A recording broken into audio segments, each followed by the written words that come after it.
So, Laura, have you had any experiences with playtesting being essential, or showing you the stuff you didn't expect?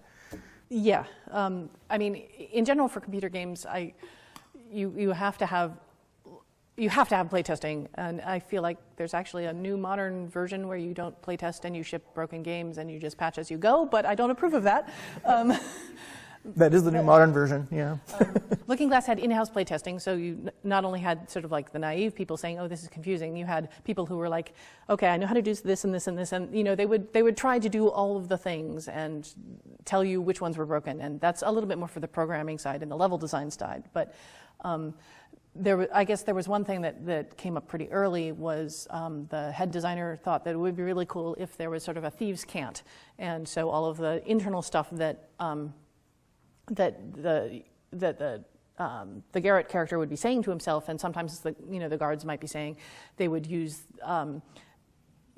dialects. They would say things like "eagled" instead of "saw," or I forget what we came up with for "heard."